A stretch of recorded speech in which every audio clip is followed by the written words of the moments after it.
Hello viewers. Welcome to Seek Wisdom. First of all, we thank you for playing out this video.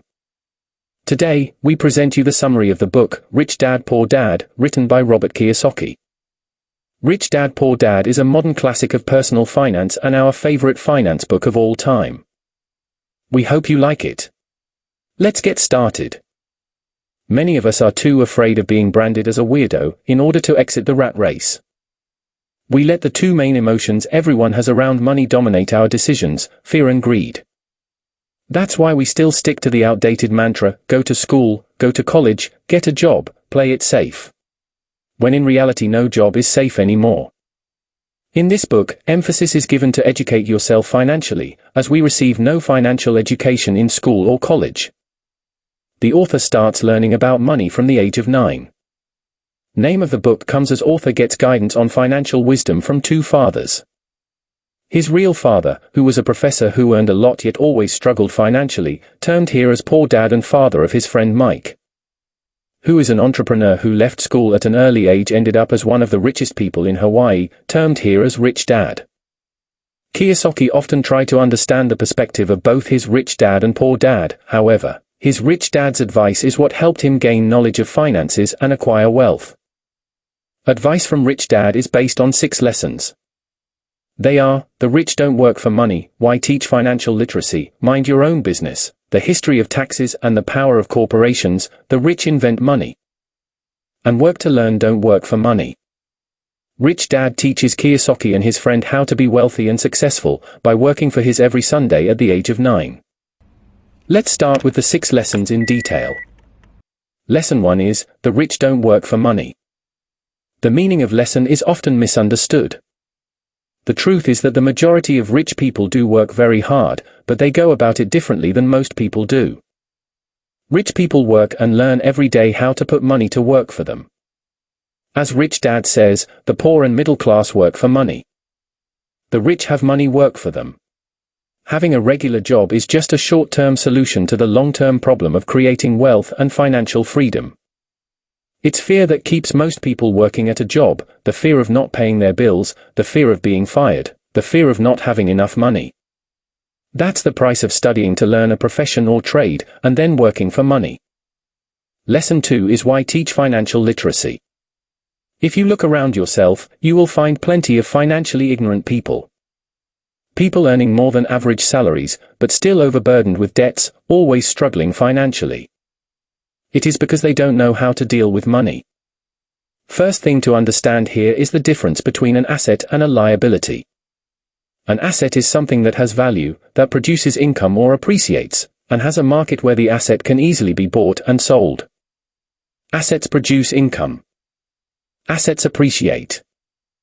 Assets do both. Conversely, liabilities take money out of your pocket because of the costs associated with them.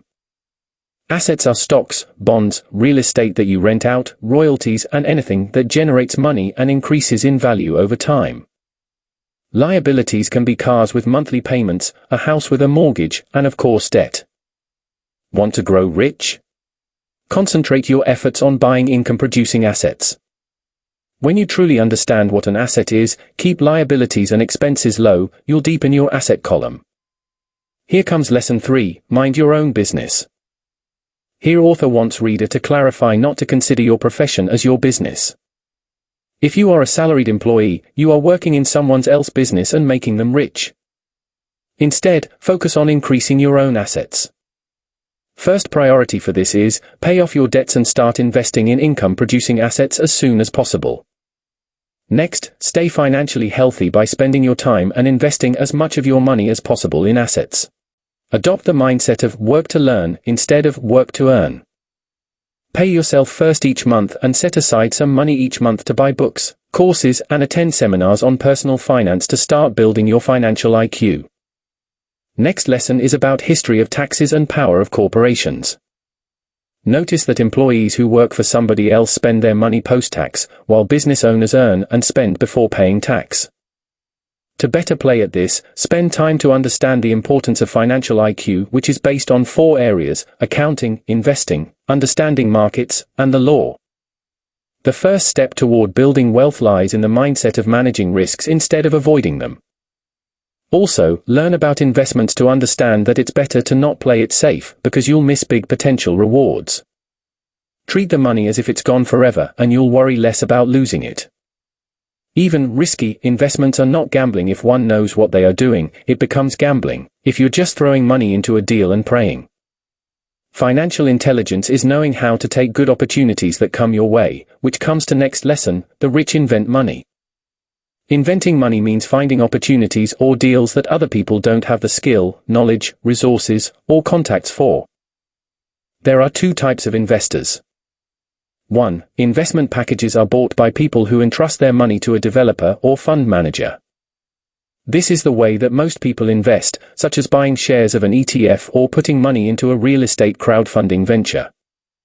2. Professional investors look after their own investments, research the market to find deals that make sense, then hire professionals to manage the daily oversight. Professional investors have three things in common. Identify opportunities that other people have not found. Raise funds for investment. Work with other intelligent people. Next comes work to learn, don't work for money. Here Robert is putting emphasis on learning. Instead of specialization in just one thing, it is better to know little about a lot of things, as this will teach management. Main management skills needed for success are management of cash flow, management of systems, and management of people. Before choosing a profession and getting trapped in the rat race for lifetime, first look at what skills you want to acquire.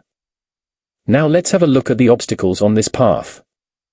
There are 5 reasons why even financially literate people might not acquire assets that will produce a satisfying cash flow. All these obstacles are to be overcome as you walk on this path of wealth. 1. Fear. Overcoming fear is learning how to manage it and accept failure. Kiyosaki suggests that losers avoid failing, while failure turns losers into winners. 2. Cynicism. The best way to defeat cynicism is to analyze, because by doing so, we identify opportunities that critics most likely miss. 3. Laziness. Instead of being lazy and saying we cannot do something, one should be a little greedy by searching for answers and solutions to their issue. 4. Bad habits. The solution for bad habits is the motivation that fuels us to work harder and be smarter when it comes to money. 5. Arrogance. The cure to arrogance is realizing and accepting our ignorance, and choosing to educate ourselves on the subject. There is gold everywhere, but most people are not trained to see it. Part of this lack of vision and clarity comes from the world we live in. We're trained from a very young age to work hard for someone else, spend the money that we earn, and borrow more if we run short. Here are 10 steps. Here are the 10 steps to follow to develop your financial genius and discover the gold that's already out there, just waiting to be found. 1. Find a reason greater than reality, the power of spirit. Strong sense of purpose is needed to do most things in life. 2. Make daily choices, the power of choice. We make a choice of what to think, what to do with our time and money, and so on. 3. Choose friends carefully, the power of association. Having rich friends means you can learn from them about money. Another important thing to note is that a person needs to stay true to themselves on the road to wealth. 4. Master a formula and then learn a new one, the power of learning quickly. Being careful about what we study is important because we become what we study. Rather than what we know, how fast we learn is more important in the information age. 5. Pay yourself first, the power of self-discipline. Self-control and a high tolerance for financial pressure are necessary to become rich. 6. Pay your brokers well, the power of information. As Robert says, the more money brokers make, the more money we make. 7. Ask, how fast do I get my money back, by focusing on return of investment first, followed by return on investment. 8. Use assets to buy luxuries, the power of focus. Use assets instead of liabilities to buy luxuries. 9. Choose heroes, the power of myth. Emulating our heroes makes things look easier and inspires us. 10. Teach and you shall receive, the power of giving. Whenever we want something, we need to give the thing we want in order to receive it. If we want knowledge, money, or information, we should first give those things to others in order to receive them. Walking on this path can be time-taking, so don't lose motivation. Author is not suggesting to quit your job and start business, rather, just stay at your full-time job and follow the principle of mind your own business. In this case, your job is what pays the bills and your business is what makes you wealthy. Build your business on the side and use it to invest in assets until your assets eventually become the main source of your income. After watching this video, the most important thing is that you start today. You are your own biggest asset, so the first thing you should put some money into is yourself. Here we shall wind up the video. We hope you like it. See you soon with another video. Till then, be happy, be safe.